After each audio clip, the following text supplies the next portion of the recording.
भ्यः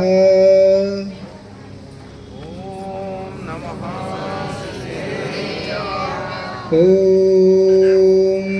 नमः सिद्धेभ्यः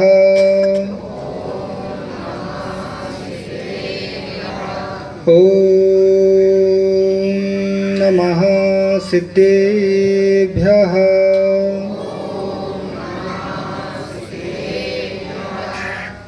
जय मंगलभूताडं विमलाडं डाडदंसडमयाडं तैलोयसेराडं अमोसया सव्यसेद्धाडं इंदसदवंदियाडं त्युवडेद मधुरविशदवाक्काडं अन्तातीदगुडाडं नमोजिडाडं जिदभवाडं नमो अरिहन्ताडं नमो सिद्धाडं नमो वैरियाडं नमो वज्रायाडं नमो लोये सव्वसाहोडं। जय बोलो अनंतानंद परम सिद्ध भगवान की, देवादिदेव 1008 लाख चिंतामणि पार्श्वनाथ भगवान की, परम पूजाचार्य भगवान कुंद कुंद स्वामी की, अध्यात्म योगी चर्या शिरोमणि गुरुवर विशुद्ध सागर जी महामुनि राज की, नगर गौरव मुनि श्री जयेंद्र सागर जी महाराज की। भावबंधुओं, अंतिम तीर्थेश भगवान वर्धमान स्वामी के शासन में हम सभी विराजते हैं। तीर्थंकर जिनेन्द्र की पीयूष देशना जिनेन्द्र वाणी मनीषियों जगत कल्याणी है। यह सर्वज्ञ शासन नमोस्तु शासन जयवंत हो बीतराग श्रवण संस्कृति। भगवत अरहत परमेश्वर तीर्थंकर जिनेश्वर देव ने जगती के संपूर्ण प्राणियों को दुख से निकालकर सुख की ओर जाने की सुंदर कला सिखाई है। ज्ञानियों, यह पंचम काल का महाचमत्कार है कि आज इस खोटे काल में भी जीव पंच परमेष्टि भगवान की भक्ति में लगा हुआ है। आप सोचो, ऐसा क्यों कह रहे हो? तो ऐसा इसलिए कहा जा रहा है क्योंकि चतुर्थ काल में आप देखते थे कि जब भगवान का जन्म होता था, भगवान दीक्षा लेने जाते थे या अरिहंत प्रभु को केवल ज्ञान होता था, तो साक्षात देव आके उनकी स्तुति वंदना करने के लिए आते थे। जब भगवान का जन्म होता है तो सौधर्म इंद्र अपनी संपूर्ण देव मंडली के साथ भगवान का जन्मोत्सव मनाने पृथ्वी पर आता है। साक्षात किसी ने तपस्या की और उसे केवल ज्ञान प्रकट होते हुए देखा जाता है। लेकिन आपने इस पंचम काल में किसी को साक्षात तपस्या का फल देखा है क्या? बताओ, किसी ने देखा? किसी ने साक्षात अरहंत भगवान के दर्शन किए? किसी ने अवधि ज्ञानी मनापराय ज्ञानी मुनिराज के दर्शन किए? नहीं किए। फिर भी आप भगवान जिनेन्द्र की भक्ति में लगे हुए हो। क्यों? यही पंचम काल का महा आश्चर्य है कि कुछ भी फल आपको दिखाई नहीं देता। साक्षात कोई मोक्ष जाते दिखता नहीं, कोई अवधि ज्ञानी मनापराय ज्ञानी मुनिराज अपन को दिखाई देते नहीं। फिर भी हम जिनेन्द्र प्रभु के भगवान पे शब्दों में सच्चा श्रद्धान किए हुए हैं कि नहीं, साक्षात धर्म ही हमें एक दिन सुख की ओर लेकर जाएगा। ऐसी हमारी दृढ़ श्रद्धा है। यही क्या कहलाता है? जीव का सम्यक दर्शन है कि सच्चे देव सास गुरु पर उसका सच्चा श्रद्धान बैठा हुआ है। आचार्य भगवान कहा करते हैं कि पंचम काल में जीव भोग विलास में इतना लिप्त है कि उसे भगवान की भक्ति का टाइम ही नहीं है। सुबह से उठता है तो क्या अन्न का कीड़ा कहा गया पंचम काल में जीव को। क्यों? क्योंकि आप देखो चतुर्थ काल में जीव कितने टाइम भोजन करता था? चतुर्थ काल में जीव एक टाइम भोजन करता था, लेकिन पंचम काल में कितनी बार करता है? सुबह से उठता है तो तुरंत उठता ही जब चाय बन के तैयार हो जाती है, फिर उसको नाश्ता चाहिए, फिर भोजन, फिर शाम का अंत, फिर रात को भी भोजन। और आचार्य श्री कहा करते गुटखा खाने वाले तो ऐसे लोग हैं, वो रात को सोते सोते भी गुटखा खा के सोते हैं। क्यों? कि कहीं चले गए तो फिर गुटखा खाने मिलेगा क्या? कहीं सोते कि नहीं भैया? गुटखा खाने वाले रात को खाते सोते हुए भी गुटखा खा के सोते हैं। सोचो, उसी समय उसकी मृत्यु हो गई तो कहाँ जाएगा? फिर उसी गुटके में उसको जाके कीड़ा बनना पड़ेगा। आचार्य भगवान कहा करते हैं कि पंच इंद्रिय के जिस विषय में जो जीव ज्यादा लिप्त होगा, आसक्ति होगी उसकी उसमें, और यदि उसके उस अंगुली भाव का उसने क्या कर लिया, बंद कर लिया आयु का, तो वो उसी इंद्रिय का जाके जीव बन जाएगा।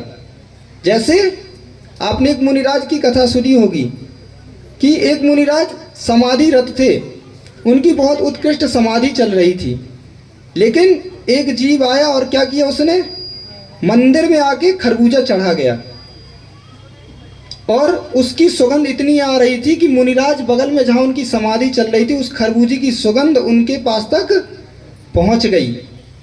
दुनिया क्या देख रही थी कि मुनिराज क्या कर रहे हैं, समाधि चल रही है, लेकिन मुनिराज के मन में उस खरबूजे की सुगंध को देखकर आसक्ति जागृत हो गई और खाने का विचार आ गया। उनका मन कहाँ चला गया? उस खरबूजे की सुगंध पर चला गया, और उसी समय उनकी क्या हो गई, मृत्यु हो गई। दुनिया उनको कहाँ पर जला रही है? कपूर से, चंदन की लकड़ी से उनके संस्कार कर रही है, लेकिन उनका जन्म कहाँ हो गया? मर के वो उसी खरबूजे में जाकर कीड़े हो गए।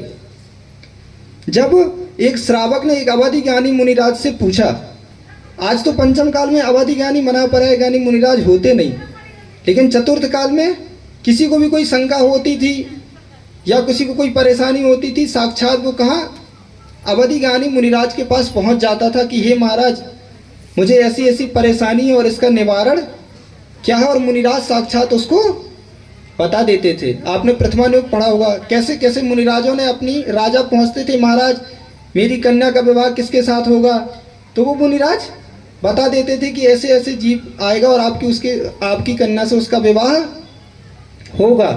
तो वो एक श्रावक अवधि ज्ञानी मुनिराज के पास पहुंचा और पूछा, महाराज जो महाराज की समाधि हुई है उनने कितनी उत्कृष्ट समाधि की है, तो वो जीव मरकर कहाँ गया है, हम जानना चाहते हैं। तो वो मुनिराज अवधि ज्ञानी थे। अब कहते हैं आपको क्या बताएं, आप सोच रहे हो कि मुनिराज समाधि करके कहाँ गए होंगे, स्वर्ग में गए होंगे, लेकिन भैया उनके भाव अंतिम समाधि में क्या हो गए थे, आत्मा में आत्मस्थ नहीं थे, वो उनके भाग पचिंद्रिय के विषय में चले गए और वो मर के उसी खरबूजे में जाकर कीड़े हो गए। सोचो, इसलिए जैन दर्शन में कहा गया है कि द्रव्य पूजा के साथ ज़्यादा प्रबलता किसकी है जैन दर्शन में, भाव शुद्धि की। भाव शुद्धि के साथ यदि धर्म करोगे तो आपको उसका साक्षात फल मिलेगा, अन्यथा ऐसा हो जाएगा कि एक माँ ने क्या किया, बाजार से अनार खरीद के लाए, और बाजार से अनार खरीद के कितने, 2 किलो बाजार से अनार खरीद के लाए, और जब उसका जूस निकालते तो कितना निकलता है, जब लेकर आए थे तो कितना सारा अनार था, लग रहा था कि बहुत सारा है, जब उसके दाने निकाले तो और कम हो गया, और जब उसका जूस निकाला तो कितना निकला, पता चला कि 2 किलो अनार का एक ही गिलास जूस निकला, और बाकी क्या हो गया, कचड़ा। बस ऐसे यदि जो रस जो शुद्ध था, शुद्ध वो क्या है, मात्र रस, बाकी तो क्या था, कचड़ा। ऐसे ही अपन देखें कि जो अपन ने 24 घंटे में भगवान की भक्ति की, स्तुति की, स्वाध्याय किया, जितने में भाव शुद्धि के साथ किया, वो क्या बन गया, वो रस बन गया, बाकी क्या हो गया, कचड़ा हो गया।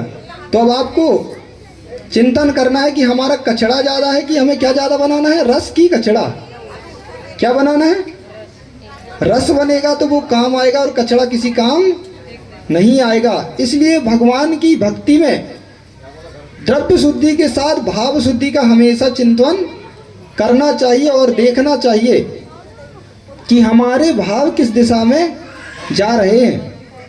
धर्म प्रभावना करने के लिए हमको बाहरी ज़्यादा ज़रूरत नहीं है। आचार्य भगवान कहा करते हैं कि धर्म प्रभावना आप मात्र ढोल बजाने को, गाना बजाने को, नाचने को ही मत समझो कि आपने ढोल बजा लिए, आरती कर ली, नाच लिया और सोच लिया कि बहुत धर्म प्रभावना हो गई। क्या इससे ही धर्म प्रभावना होती है क्या? इससे भी धर्म प्रभावना होती है, लेकिन जिसके पास पैसे नहीं है ढोल बजाने के लिए और आरती जलाने के लिए और भगवान का मंगल महामहोत्सव बनाने के लिए पैसे नहीं है, तो क्या वो भगवान की भक्ति नहीं कर सकता? नहीं कर सकता, धर्म प्रभावना नहीं कर सकता। आचार्य भगवान कहते हैं कि आपको अपने धर्म की प्रभावना करना है तो आपकी प्रवृत्ति से धर्म की प्रभावना हो जाया करती है। आप घर से बाहर निकले, भैया आप घर से बाहर गए, कहीं यात्रा पर गए और आपको प्यास लगी और आप रेलवे स्टेशन से जा रहे थे और कहीं आपने किसका पानी ले लिया? बिसलरी की बोतल का पानी लिया और पी लिया, तो कौन आपको जैन कहेगा? कोई कहेगा? और आपने क्या किया कि आप रेलवे स्टेशन से जा रहे थे और सब लोग देख रहे थे, सब लोग पानी पी रहे थे और आपको प्यास लगी, तो आपने क्या किया? अपना छन्ना लिया, निकाला और उससे छान के पानी भरा। जितने लोगों ने देखा वो देख के ही समझ जाएगा कि जरूर ये कौन होगा। तो इससे उसने धर्म की प्रभावना की कि नहीं की? बताओ, की कि नहीं? आप यात्रा पर जा रहे थे और शाम रात होने को थी और आपने क्या किया? टिफिन निकाल के 10 लोगों के सामने भोजन करना प्रारंभ कर दिया 5 बजे शाम को। सामने वाले जितने लोग बैठे होंगे वो समझ जाएंगे जरूर कि भैया ये जैन होगा, रात को नहीं खाता होगा, इसीलिए अभी खाने लगा। और आप अभी क्या किए? रात को सब लोग खा रहे थे, 10 बजे आप भी खाना चालू कर दिए, फिर आपको कौन जैन कहेगा? कहेगा कोई? इसलिए आचार्य भगवान कहा करते हैं कि धर्म की प्रभावना करने के लिए हमें बहुत बड़ी चीज करने की जरूरत नहीं है। आपकी छोटी छोटी प्रवृत्ति से धर्म की प्रभावना हो जाया करती है। ये आचरण हमें सुधारना है कि जिससे हमारे धर्म की प्रभावना हो जाए। विदेश में भी लोग जानते हैं कि जैन लोग रात्रि भोजन नहीं करते। जैन फूड चलता आजकल, होटल में भी आप देखने लगे कि जैन फूड अलग से लिखा होता, बिना आलू प्याज लहसुन मूली गाजर का भोजन बनने लगा कि नहीं? और आप भी वहां पहुंच गए और जो मिला वो खा लिया, तो आपकी पहचान अलग से होगी क्या? इसलिए हाँ, विमान में भी जैन फूड आप कहोगे ना तो आपको बिना आलू प्याज वाला भोजन मिलेगा। तो धर्म प्रभावना करने के लिए हमें ज़्यादा कुछ करने की जरूरत नहीं, हमें क्या अपने आचरण को सुधारने की जरूरत है। और हमारा आचरण नहीं सुधरा तो ना हमारी आत्मा का कल्याण होगा, ना हमारी धर्म की प्रभावना हो पाएगी। और आचार्य भगवान कहते हैं कि यदि आपको अपने धर्म में धन्य धान की वृद्धि करना है, सुख समृद्धि बढ़ाना है, तो आपको रात्रि भोजन का त्याग तो नियम से करना ही पड़ेगा। रात्रि भोजन त्याग किए बिना किसी के घर में सुख समृद्धि नहीं आ सकती। आचार्य भगवान अमृत चंद्र स्वामी ने पुरुषार्थ सिद्धि गोपाल ग्रंथ में लिखा है। हम एक दिन पंडित जी और हम स्वाध्याय कर रहे थे तो उसमें निकला था, नेवम बासिर भुक्तिर भवितु हे रागोदी रजनी भुक्तो अन्न कवलस् मास भुक्तिर्विव अन्न कवलस्। अर्थात जो रात्रि में अन्न का ग्रास ग्रहण करता है, उसमें हम नहीं कह रहे, आचार्य भगवान किसने कहा? अमृतचंद स्वामी कहते हैं कि जो रात्रि में अन्न का ग्रास ग्रहण करता है वो मांस ग्रहण करने के बराबर है, और जो जल का सेवन करता है, पानी पीता है रात्रि में, उसको रुधिर के समान कहा गया है। अब आपको बुरा लगे तो हमसे मत कहना, किससे कहना? आचार्य अमृतचंद स्वामी के पास जाना और कहना कि स्वामी ये आपने इस ग्रंथ में क्या लिखा। और उनके पास भी जाओगे तो वो कहेंगे भैया हम क्या करें। किसके पास जाओ? वो कहेंगे जाओ भगवान महावीर स्वामी से मिलो, क्योंकि ये उपदेश किसका है? ये जिनवाणी किसकी है? हम तो सिर्फ कहने वाले हैं, लिखा किसने है? अमृतचंद स्वामी ने। अमृतचंद स्वामी के पास भी जाओगे तो वो कहेंगे हमने भी तो लिखा ही मात्र है, बोला किसने है? महावीर स्वामी ने, और आप महावीर स्वामी के पास भी पहुंच गए कि भगवान आपने ये कितना क्या बात लिख दी, तो महावीर स्वामी क्या कहेंगे आपसे कि हमारा भी इसमें कोई दोष नहीं है, ये तो क्या है, वस्तु का स्वभाव ही ऐसा है, तो इसमें किसी की गलती नहीं है, हमारी गलती है जो हम जानकर भी उसको ग्रहण नहीं कर पाते हैं। तो जब तक हमारा आचरण नहीं सुधरेगा, ज्ञानियों विश्वास मानो इस आत्मा का कल्याण 3 काल में कभी भी नहीं हो सकता। आज से आप इतना संकल्प करो, कम से कम देखो आपको ये बात पता चल गई। अभी किसको किसको ये बात पता थी? किसी को पता था क्या कि ऐसा लिखा है? कौन से ग्रंथ में? पुरुषार्थ सिद्धि उपाय ग्रंथ में आचार्य भगवान अमृत चंद्र स्वामी ने ये बात लिखी है। गाथा नंबर किसी को पढ़ना हो तो गाथा नंबर 132 नंबर 132 नंबर की गाथा आप पढ़ोगे पुरुषार्थ सिद्धि उपाय ग्रंथ में, तो आपको लिखा मिल जाएगा। तो ये प्रामाणिकता है, हम नहीं कह रहे। तो ये बात आज आपको पता चली, तो मन में अब आचार्य भगवान ने खुद लिखी उस बात को। आचार्य भगवान विशुद्ध सागर महाराज जी क्या लिखते उसकी टीका करते समय कि ठीक है, आज आप रात्रि भोजन नहीं छोड़ पाओ, कोई बात नहीं, लेकिन इस बात को अपने दिमाग में बिठा कर रखना, और जब रात्रि भोजन करने जाना तो क्या सोचना, फिर इसी बात को क्या करना, याद करना कि भैया जी ने क्या बोला था कि हम क्या खा रहे हैं। यदि इस बात को आप याद करते रहे, विश्वास मानो आज नहीं तो कभी ना कभी आप जीवन में जरूर रात्रि भोजन का त्याग नियम से करोगे, क्योंकि कहा गया है बिन जाने ते दोष गुणन को कैसे तजिए गहिए। जब तक आप अपने अवगुणों को जानोगे नहीं, तब तक उस पर सुधार कैसे करोगे। किसी ने कहा है कि पापी भी अपने आप को पापी कहे, ये उसके पुण्य कर्म का उदय होता है, तब वो अपने आप को पापी कहता है, और पाप कर्म का उदय होता ना तो वो अपने आप को पापी समझता ही नहीं है। तो पहले बोधि होनी चाहिए, हमें ज्ञान हो जाना चाहिए कि हम गलती कर क्या रहे हैं। यदि अपनी गलती ही नहीं पता होगी तो हम उस गलती पर सुधार कैसे करेंगे? कर पाओगे क्या कभी? तो इसीलिए जिनवाणी का श्रवण है, इसीलिए भगवान के उपदेश को सुनने के लिए कहा गया है कि जब तक हम अपनी जिनवाणी हमें बताती है कि हमारे जीवन में हम क्या क्या गलती कर रहे हैं और हमें कैसे उसका सुधार करना है। इसलिए तीर्थंकर भगवान को क्या कहा गया है? वेद के समान कहा गया है। शंभु स्त्रोत पढ़ते आप लोग? शंभु स्त्रोत में तम संभवा संभव तरस रोगई या संत मानस जनस्य लोके, जन के कल्याण के लिए तीर्थंकर भगवान को एक वैद्य की उपमा दी गई है। क्यों? जैसे एक वैद्य एक रोगी का उपचार करता है देख के कि इसको कौन सा रोग है और उसका कैसा उपचार करना है, ऐसे ही हमारे भगवंतों ने हमें ये जिनवाणी प्रदान की है कि हम अपनी गलती देखें और हम अपने जीवन का उपचार करें, तभी हमारी आत्मा का कल्याण होगा। तो किसे अपनी आत्मा का कल्याण करना है? करना है कि नहीं? किसी को नहीं करना अपनी आत्मा का कल्याण। यदि आत्मा का कल्याण ही नहीं करना तो धर्म करने का मतलब क्या है बताओ? धर्म करने का हमारा अर्थ ही इतना है कि हम धर्म इसीलिए कर रहे हैं कि हे भगवान। अच्छा, इतने लोग भगवान की वंदना करने आते हो, हम किसी से पूछे क्यों आप भगवान की वंदना करते हो? कोई बताएगा? क्यों आप जिनेंद्र प्रभु के दर्शन करने आते हो? हाँ देखो, दादी ने सही बोला। आप तत्वसुते पढ़ते मोक्ष मार्ग से नेताराम भेतारम कर्म भूवृताम ज्ञातारम विस्तत्वानाम बंदे तदगुण लब्धे। हे भगवान, मैं आपके चरणों में इसलिए आया हूं कि मैं भी एक दिन आपके जैसे गुणों की प्राप्ति कर सकूं। यदि ये लक्ष्य नहीं है तो तुम्हारी सारी भक्ति क्या हो गई? व्यर्थ है। फिर क्या करना आपको? भगवान जिनेंद्र के गुण प्राप्त नहीं करना, उनके जैसे गुणों की प्राप्ति करना है। उनके गुण आप में आ सकते क्या?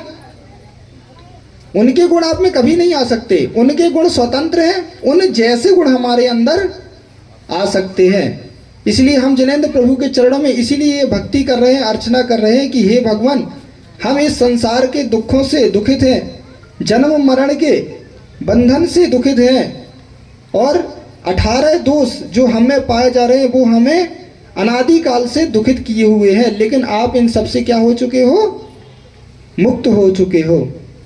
इसलिए हम भी हे भगवान आपके जैसे गुणों को प्राप्त कर सकें और अपनी आत्मा का कल्याण कर सकें, इसलिए हमें निरंतर जिनेंद्र प्रभु की भक्ति करते रहना चाहिए। इसी से एक दिन हम परंपरा से निश्चित भगवान के जैसे बनेंगे। इसी मंगल भावना के साथ भगवान महावीर स्वामी की परम पूज्य अध्यात्म की चर्या शिरोमणि गुरु विशुद्ध सागर जी महाराज की 24 भगवान की थकले का